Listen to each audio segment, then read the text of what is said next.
أشهد أن لا إله إلا الله نستغفر الله نسألك الجنة ونعوذ بك من النار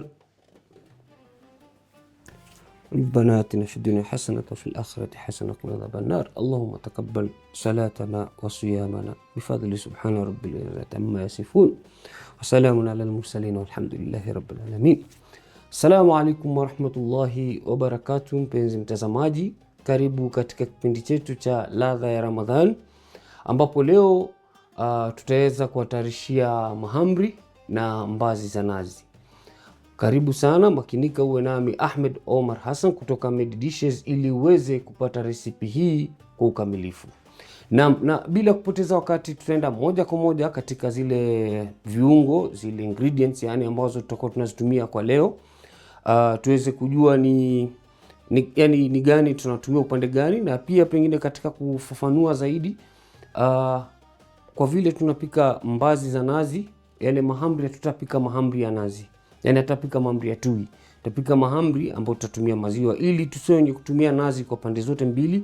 Lakini pia bado kama ni mtu ambaye unataka kutumia pengine nazi kwa pande zote mbili, unaweza tumia kwa mahamri na bado pia kwa mbazi. Yani kiufupi tunasema kwamba yale mahamri yako unaweza kuweka nazi ama unaweza kosa kuweka nazi, instead uweke maziwa, ukande na maziwa. Bila kupoteza wakati tutaenda katika zile ingredients ambazo tunatumia kwa leo. Tuko na hamira, alafu tuko na tui la kwanza, tui jepesi, na kuna tui zito kama unaweza kuangalia, ili ni lile lepesi, na upande huu ukiangalia utapata ni tui zito. Tutaweza kwenda step by step, moja kwa moja tuweze kuona ni gani tunatumia kwa upande gani. Hapa tuko na iliki. Hizi tatu zote tunatumia, yani ingredients zote ambazo tumetaja mwanzo ni zile ambazo tunatumia katika mahamri. Kuna iliki, kuna sukari, kuna sukari, na baadaye tuko na unga. Hizo ndio zile tunatumia katika mahamri, na zile zitakazofuata zingine naweza kutajia ni zile tutakazotumia katika mapishi ya mbazi. Hapo tuko na mbazi ambazo kwa kizungu ni pigeon peas, kuna kitunguu maji, kuna pilipili mbichi ambayo ni optional, kuna saumu garlic, hapo tuko na chumvi, kuna manjano pia ni optional. Ni wanapenda kutumia manjano katika mapishi zile mbazi ili iweze kuzipatia rangi. Vile vile kuna maziwa ambayo tulikuwa tumesahau kuyataja mbeleni. Maziwa tutatumia katika kukanda mahamri yetu, na vile vile kuna mafuta. Mafuta yanatumika katika matayarisho ya wakati tutakapokuwa tunakanda mahamri, na pia bado wakati tutakapokuwa tunakaanga zile mbazi zetu. Na pengine pia katika kufafanua zaidi, katika matayarisho ya mbazi kawaida huwa zile mbazi zinawekwa, kitunguu kinawekwa kwa juu, zile pilipili zinawekwa kwa juu, yani unachanganya alafu unaweka na ile tui jepesi, zinachemka peke yake. Yani unapata kwamba zinachemka, alafu ile tui zito likishatayarishwa kwa kando linakuja linawekwa kwa juu, kwamba hakuna kitu kinakaangwa. Lakini kama jinsi always ninavyosema kwamba katika mapishi saa zingine jaribu mbinu tofauti tofauti. Kimimi kiupande wangu huwa napenda nikaangie kitunguu kiasi. Yani katika kile kitunguu ambacho niko nacho nitakiganya kwa pande mbili. Kuna kitunguu nitakachokikaanga, alafu baadaye kuna kitunguu nitakachokibakisha nije nikiweke kwa juu kichemkie na ile. Huwa napendelea hivyo sababu kuna ladha inayopatia ambayo ni tofauti kwa kiasi. Tutachukua kichungi, yani sieve, niweze kuweka ule unga pale ndani.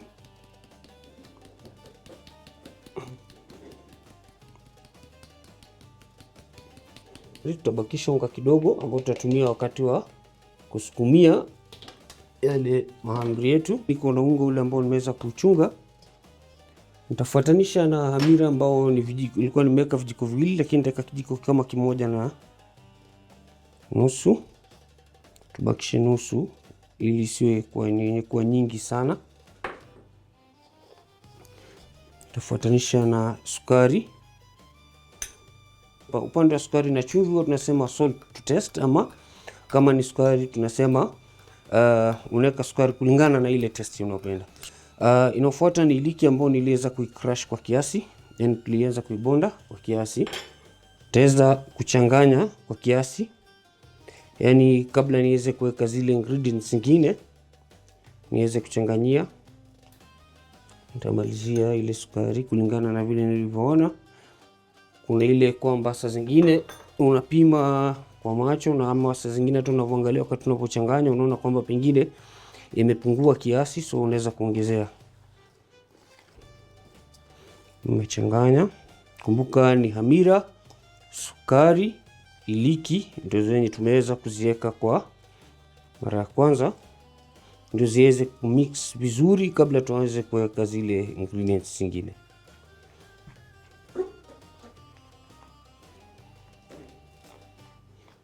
So mahali ilipofikia, tutaweza kuweka mafuta approximately half a cup. Kumbuka unga ulikuwa kilo moja, so tutaweka half a cup in estimate ya mafuta.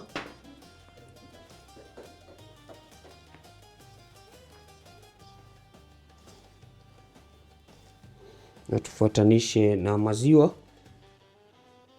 Kumbuka tutaweka maziwa kwa kiasi kiasi, tuende tukiongezea, na lau kama uko na maziwa kidogo unaweza changanya maziwa na maji.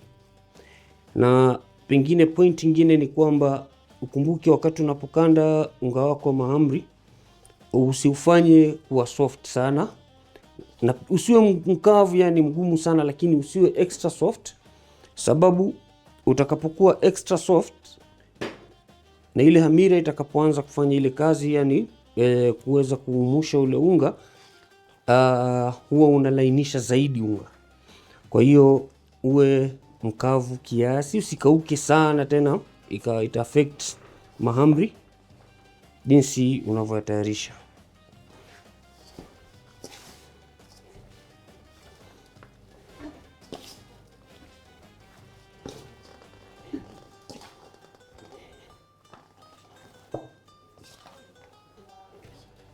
Taweza kuongezea maziwa kwa kiasi.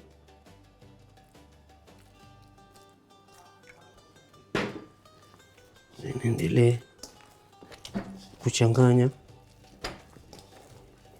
mpaka unga uwe ni wenye kuwa umeshikana kabisa. Nimeweza kukanda mara kwanza unga wangu na tutaweka kando. Kama unaona si mwepesi sana kama wa chapati, yani nimefanya mgumu kiasi kuliko vile tunavyofanya unga wa chapati, ndio baadaye hamira iweze kulainisha. Kabla tuanze kata madonge, tutaweza kufunikia ule unga, tuweke kwa kando uumuke kiasi. Utakapokuwa unalainika, baadaye ndio tutaweza kukata ile madonge tuweke kando, baadaye tuweze kusukumia tuweze kuchoma. Kwa vile vile utakumbuka kwamba kuna mbazi za nazi ambazo tulikuwa tunataka kuzitayarisha. Tutaongezea moto pale, tunaona kile kitunguu kiweze kupiga ile brown kwa kiasi. Alafu tutaweka manjano kwa kiasi. Pia bado manjano ni optional. Kuna wenye hawaweki, wanapenda ikiwa na ile color white peke yake.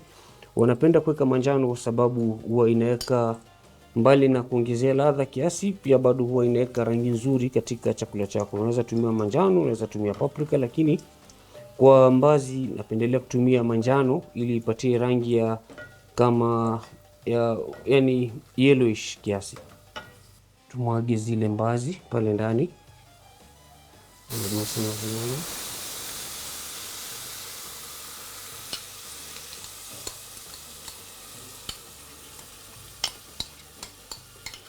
Maji kiasi.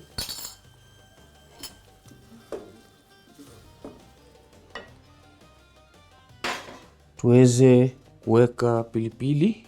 Kumbuka ni pilipili nzima, inasaidia kuweka harufu nzuri katika zile mbazi. Na tumalizie na kile kitunguu ambacho ni kizima. Tuweze kuchanganyia. Tuko na lile tui letu jepesi, ama kwa jina lingine linaitwa matusha. Teka yale matusha ndani.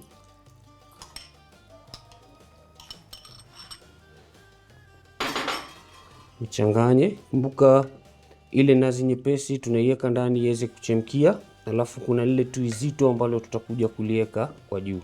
Mara nyingi utapata ile tui zito mtu ana prefer kutengeneza sababu ndio iwe inaweza kuwa distributed, sio kwamba wale watakakula lile top layer wanapata nazi nzito, wale wa chini hawezi kupata ile nazi nzito. Ama pengine kama mathalan ni kwa biashara pia bado unaweza liweka kando ili kila mteja atakapokuwa anakuja ukimserve ile ambayo umeshaweka nazi, yani ile matusho kiweka, baadaye ile nazi nzito ambayo umeweza kuitengeneza kwa kando unakuja unaifanya kama tuseme kuismia kwa juu, unaimwaga kwa juu ya zile mbazi zako.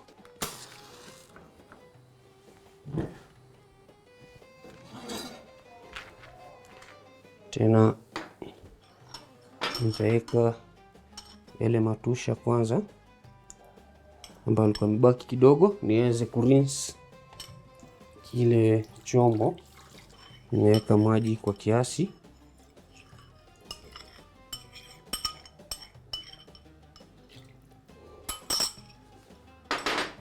niweze kumwaga lile tui zito ndani. Tulimwaga pia kwa kiasi.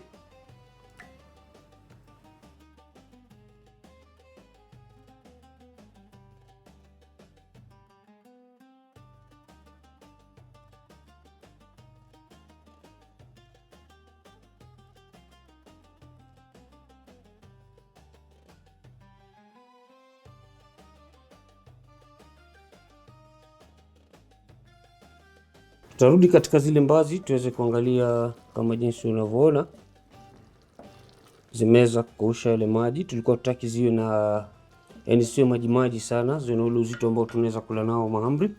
Kabla tuweze kuhakishia yale mafuta, tunataka to make sure kwamba kila kitu kiko in place, ndipo tutakapoanza kusukumia yale mahamri. Tunasukumia tukikata, tukiweka kando, mafuta yatakuwa yameweza kushika moto. Kwa hiyo tumeweza kukausha kile chombo chetu, tutaweka mafuta kabisa. Ndipo itakapofika masaa ya kuchoma ni kuhakikishia mafuta shike moto na tuwe wenye kuchoma moja kwa moja. Tuweke chombo chetu kwa kando kiasi, na muda utakapofika tutaweza kuhakikishia, ama pengine tuhakikishie na tupunguzie moto. So kama unaona uko mbali unaweza kosa kuhakikishia kwa mapema. Mimi nitahakikishia niweke moto mdogo ili yale mafuta yaanze kushika moto. Tachukua kifimbo changu nikipake unga kiasi, inasaidia kufanya kisishike kwa urahisi, ama kinasaidia wakati unapo mka surface yetu tulikuwa tumeisafisha, tumeweza kumwaga unga upande wa juu. Tachukua ile dongi langu, tafungua kwa kiasi, tutoe ile dongi la kwanza. Kama jinsi unavyoona, ukipiga utasikia ile sauti inatoka pale kwamba kama kuna hewa ndani ya ule unga. Hiyo ni kuashiria kwamba umeweza kumuka kwa vizuri. Wakati unaposukumia usiwe ni mwenye kupress na nguvu, unafaa kuenda kwa pole ili usirudishe nyuma yale mahamri yako. Kumbuka wakati mahamri yanapoumuka huwa yanakuwa na kama airspace. Kama jinsi unavyoona, nimeweza kujaribu kubembelezea ile dongi langu, yani sijalisukuma kwa kulipress sana, ili lisiwe ni lenye kufinyika kwa nguvu, na niweze kukata kwa zile shapes. Na pengine mtu anaweza uliza kama staki shape kama hiyo, naweza kutumia shape nyingine. Naam, si lazima utengeneze kwa shape hiyo, japokuwa kwa aslia shape ya mahamri kama jinsi inavyojulikana ni ile shape ya rectangle. Utaweza kunyunyiza unga, utachoma mahamri kiasi wale wakati wa show, yani wakati wa kile kipindi kisiweze kuwa chenye consume muda kwa sana. Sasa nitaenda mbio kidogo kwa upande wa yale madonge mengine. Ya kwanza tulienda pole ili tuweze kuoneshana. So bembeleza ile donge lako, usilifinyilie kwa nguvu, tuweze kupanga yale madonge. Kumbuka kumwaga ule unga juu ya ile donge wakati unaposukumia inakusaidia usitumie nguvu nyingi na pia lisiwe lenye kushika katika ile meza. Kumbuka kwa upande mwingine tunaendelea kuangalia mafuta yetu yasiwe ni yenye kushika moto in excess. Inafaa yashike moto kwa hakika, lakini isiwe ile in excess sana, itasababisha yale mahamri yasiwe ni yenye kuiva ndani, na pia bado at the same time yasiwe baridi. Yakiwa baridi inaweza sababisha yale mahamri badala kufura siwe yenye kufura. Hayajashika moto, yani hayajapashika moto vile inavyofaa. Wakati atakaposhika moto kabisa, utapata ile sauti inatoka katika yale mafuta ni kama kuna bubbles inaisha. Hiyo ni kuashiria kwamba pengine mahali yale mafuta yalipowekwa, ama pengine katika kile chombo tulichoweka mafuta kulikuwa na yani na umande ama na maji, drops za maji, ndio inaweza kusababisha ile sauti inayotoka pale katika yale mafuta. So ni vizuri ukiweza kuacha yakaweza kushika moto mpaka muda utakaposikia ile sauti either imeisha ama imepungua, hata kitoka inatoka kwa umbali sana. Kumbuka tumesema tunataka mafuta yashike moto, yasishike moto in excess kwamba itaanza kuchoma, yani itaweza kuunguza yale mahamri, lakini unataka ishike moto kwa kiasi kwamba utakapoweka yale mahamri yanaweza anza kuiva kwa haraka na bila kuungua. Tunaweza kata unga kidogo, pengine kama wewe ni mtu unataka kujua yale mafuta yako yameshika moto kiasi gani, kama jinsi unavyoona yameweza kushika moto kwa vizuri. So tatumia kile kijiko kingine, sababu ni kikubwa kiasi na pia bado kiko na mashimo makubwa. Yale mashimo yanasaidia kumwaga ile mafuta in excess yatakayotoka katika mahamri baada ya kuweka katika ule moto pale ndani. Na ni vizuri ukiweza kuwa ni mwenye kugonga yale mahamri kwa kiasi, huwa inayasaidia kuyafurisha kama moja jinsi unavyoona. Saa zingine hamira inaweza kutelezesha. Inamaanisha hamira saa zingine utapata kwamba ziko aina tofauti za hamira, na wakati unapopata hamira zingine zinafurisha kwa vizuri, utapata kuna hamira zingine hazifurishi yale mahamri kwa vizuri, yani kwamba unapata limeiva evenly ama limefura evenly.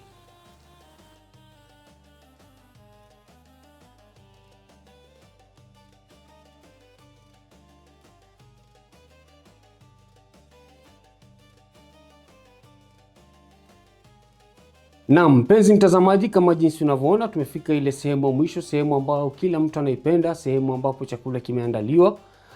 Hata wale wasiopenda kupika ama wasiopenda matayarisho ya kupika, kawaida hii ni sehemu wanaoipenda, hakuna asiyopenda wakati kama huu.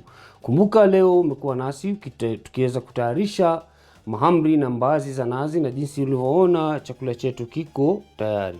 Pengine tunaweza kupatiana usia mmoja ama miwili, ni kwamba kwa wakati huu wa Ramadhani tuwe ni wenye kusameheana kwa wingi, na pia tuwe ni wenye kufanya fadhila zile ambazo zinamridhisha Mola wetu kwa wingi, ambapo pengine unaweza kujitolea hata kama huna pesa ama hauna kitu ambacho ni material thing unaweza kutoa. Unaweza kutoa sadaka kwa njia nyingi, pengine kuelimisha watu Qur'an ama elimu yoyote, ikiwemo elimu ya mapishi, ikiweko elimu ya pengine ufundi ama chochote kile ambacho utaweza kumfundisha mtu, ni swala kama umetoa na utakuwa ni mwenye kupata fadhila kwa wingi. Naam, tumeweza kufika mwisho wa kipindi chetu, ukiwa nami Ahmed Omar kutoka Medi Dishes. Tunasema shukran sana wa hadha, assalamu alaikum wa rahmatullahi wa barakatuh.